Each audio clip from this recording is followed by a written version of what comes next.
And I looked, and behold, a pale horse, and his name that sat on him was Death, and hell followed with him.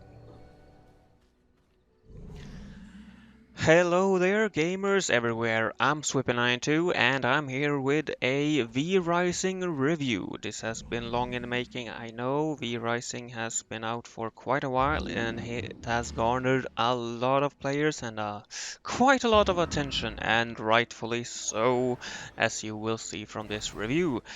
This game is in early access, so it's not a 1.0 full game review, but an early access review, as you can see in the title. But let's get into the game and see what we have. In V Rising, you play as a vampire that has awoken from a long slumber. The humans have taken back control over the world from vampires, but that is about to change. Before we get into the gameplay, I first wanted to mention the game server mechanic, how you set up a new game and all that, because it's quite different from other games in this genre, at least from what I have played.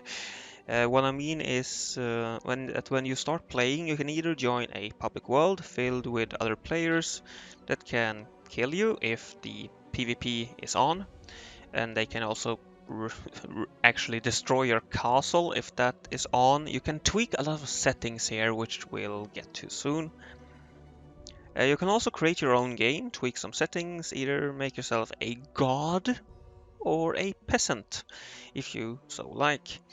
But in other words, make the game easier or harder. Or you can of course just play with standard settings, and that is what I did. I played with standard settings, except I increased the amount of castles I can build in the world. My world or game is solo only. I cannot invite other players even if I wanted to, because the number of players is limited to 1. I can easily create a new world with that increases number of players, of course. You can also set up a server, and I believe the difference between private game and server game is that the server will be up and running all the time, even when you're logged out. I'm not sure about this, I haven't actually tried and I can't confirm this. If you did your server game could also potentially be visible in the public world, public server, unless you set it to like hidden or something like that. You can also set a password to the server so that only those who have the password can actually get into the game. But if you don't have a password, anyone who has access to the server can log in at any time they want. But in a private game, only your friends can join you when you are playing the host, the one who created the game. So keep that in mind. So go out there, make yourself a god or make yourself a peasant. Either way, you're gonna have a lot of fun, I believe. Let's leave the game making now and get to the gameplay. You, vampire, you do not like sun, or sun doesn't like you. Either way, it's probably a mutual hate for each other. Oh, and you don't like silver, or silver don't like you. Garlic don't like you. Humans, creatures, basically anyone. Everyone is an enemy unless you have a vampire friend with you. Oh, and of course the enslaved human thralls that roam around your castle. More on those later on. As a vampire who wants to take control, you will need a lot of things, like armor, weapons, spells, and of course a castle to make all these things in, and to keep track of all those bosses in the world, and to store all your loot. All the loot. So many things to collect. Loot is very important for progressing in both building and combat. Everything you find can be used for something. Whether it be useful to you is up to you. Now it can be worth to actually stockpile some of these things that you find early on for later use. I'll give you an example. Bone seems kind of useless. You can make a grave dust from it, but later on grave dust will be used to create certain other things. So that is my tip to you in this video. Keep the bones and make grave dust out of them.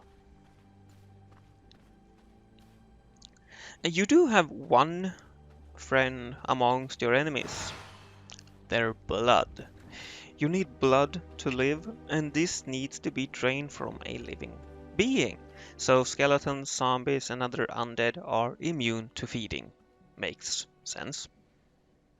The blood mechanic is very nice and different from what I expected. I expected a blood gimmick, like drain blood because that's what vampires do, but here they implemented a RPG system where different enemies have different types of blood classes, if you will. Like pretty standard RPG, warrior, rogue, scholar, which is mage, which with some other 2 or 3 other classes more. Those are the current classes are kind of diverse, and they help you like give you certain bonuses. All the classes give you different bonuses, and these bonuses scale on one important thing: rarity, or purity, I should say, purity of the blood. The purity of the blood is also here, so the higher the percentage of purity, the higher the class bonuses. The higher the percentage. For example, if you're a creature, which is like if you drain the wolf blood or any other uh, forest roaming creature, you get creature blood, and this increases your movement speed. But with high purity, you get more increased movement speed. You start at 8, I want to believe, and up to 15. So having 100% creature blood will give you 15% increased movement speed, 100% purity. You can see how the percentage of the blood if you're hovering over a enemy, so you can see which one you might want to leave for last, because draining blood takes a little while and it leaves you open to attack. You see, low percentage gives the first class bonus, well, and a higher percentage also gives more passive bonuses, which means that 100% gives you all the passive bonuses, while say 50% gives you 2, I want to say, and you need to be up at like 60% to have 3 bonuses. That is one important thing to keep in mind as well. I rarely care too much about which class I use, depending on which class I have and how much percentage it has. I mostly take the one with the highest percentage that I find, unless I really like or feel like I need the one I currently use.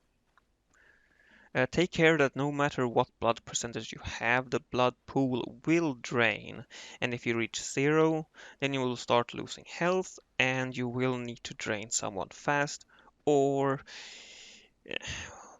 eat a rat. You can eat rats, yeah. Eating rats work, but gives you no bonuses of any kind.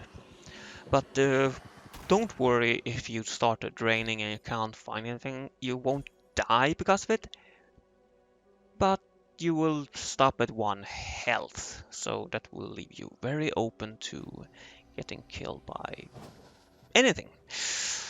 So take care of your blood pool. Yeah, it's gonna be important. Combat in the game is pretty simple but nice. I really like the fluidity of it. Different weapons with different weapon abilities and strengths, like axes is good for trees and maces for stones. This also goes for enemies who are tree types and stone types. Spear are for creatures, shite is for undead. Just read the description on the weapon and you'll see, or read the bonus effects on the weapon and you'll see what weapon is for which type. It's very easy to understand that. And I do like the combat abilities. They really come with a nice fluidity, and they fit the weapon. Uh, Weapon abilities comes with the rarity of material you're using, so if you don't have even one or don't have two abilities, don't worry, you'll get there with the depending on the quality of the iron. I believe will get you two. Yeah, iron gives you two abilities, copper will give you one ability. Spells works a bit different. You unlock spells by killing bosses that either roam an area or is in a certain place. Some bosses roam the area, they walk the paths through the world, and some are in certain specific yellow areas, like maybe a village or a hideout or something like that. These bosses can be tracked and found with a blood altar that you craft early on. The tracking is a bit weird as you can track the scent of the boss, but it doesn't always seem to be able to make up its mind over where the boss is, as the tracking seems to switch direction quite often. I found myself turning like 90 degrees because suddenly it has changed. I don't know if it's a bug or if it's just something maybe I miscalculate, or maybe I just uh, missed something there, but it feels like it's turning all over the place sometimes. This is easily fixable, I hope. But in the end I do always find my target, so that is nice, as at least.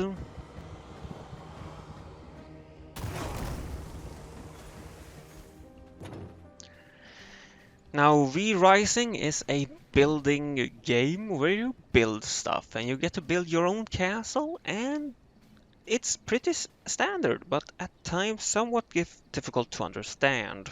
It can take a while to get your head around it because it has certain requirements for certain things, especially stairs. I didn't know how to use them. I actually had to look it up to understand how to use them. You have to place stairs at paths that leads up to hills.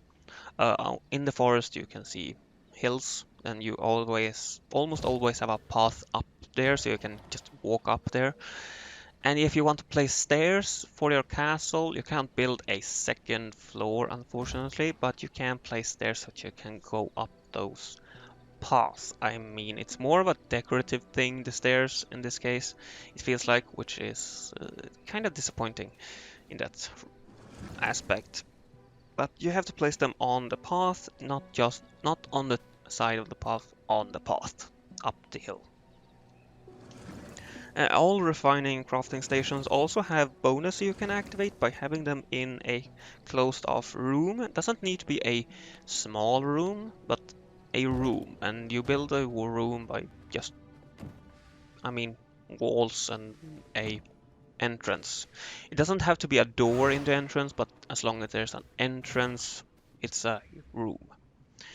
And then you need the correct floor for the specific station to activate the second bonus. Somewhat confusing at the start, but you just have to get lucky and find the floor schematic that you need. Luckily, schematics in the form of books aren't too rare. At least not to me. I have found all of them for the research desk. Now I need to find all of them for the other type of research desk, the higher tiered research desk. Research desks are used for schematics that you find. Finding exactly what you want might take longer, of course, but you'll get there. You'll get there. Building is fun, and there are a lot of details to unlock.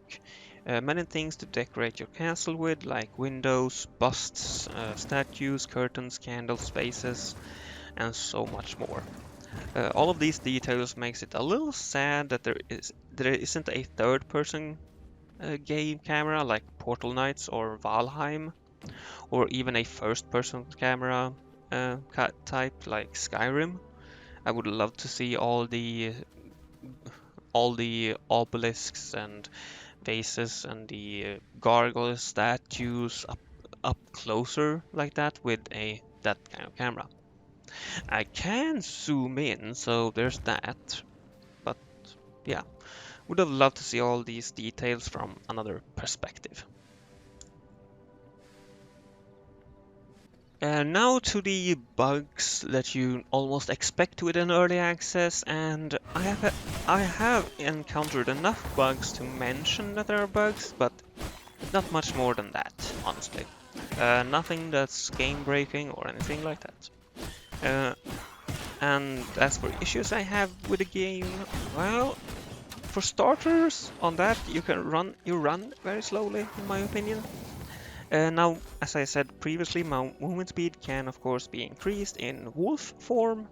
You can transform into a wolf, but you can also have creature blood, which increases your movement speed. I believe rogue blood type also increases your movement speed. Perhaps. Can't remember actually. Okay. Anyway. But the standard movement is nice for corridors and indoors, but doesn't just not very good for combat and exploring, as it takes such a long time to actually move around. It takes it's so slow. I mean, you're a vampire, but you move like so slowly, so slowly. I mean, enemies can run away from you, like they seem to be jogging and they can just run away from you. It's weird. Of course you have your spells and other ranged things you can use, and maybe a dash towards enemies, of course, but oh my god, you run so slowly. It's more of a should we call it a tick or a small issue that I have that just annoys me. It doesn't break the game in any way, but just I got super annoyed at this at a boss that was very fast, and I couldn't let it go. I could not let it go after that. And hitboxes feel a bit weird as well sometimes. I can't confirm this. It's more of just an explanation for some of the hits I've taken, or an explanation from my point of view at least, where I've taken hits that I was sure where the enemy was gonna miss me, but they hit me anyway. But yeah, that's about the issues I have. Other than that, well, the game flows, the combat flows, the lore, the story, or background story is really nice. There isn't a story per se. You have missions to complete, but doesn't follow any kind of story. The bosses are very nice, they're well balanced. They can be a bit punishing if you don't have the correct... Even if your gear rating is the same as the boss, it can be very punishing. So it's not a easy boss fight game, let me tell you that. There are so many bosses who have killed me, there's so many bosses who have frustrated the crap out of me, but yeah, I still think they are fair. The bosses are fair, and they're very powerful just as they should be. And it's fun to actually finally managing to defeat a boss which you have struggled with, or even died just once to. Have I died once to a boss? I'm like, ah crap, I need to get better and stronger. Or maybe I change my spells, or maybe I change weapon. That's things to consider every time you defeat, or every time you're defeated by a boss. But that's it for me in this review. I've been Swip92, have a great life, and I hope to see you in future videos. And I highly recommend V Rising. It's on Steam in early access. Not sponsored.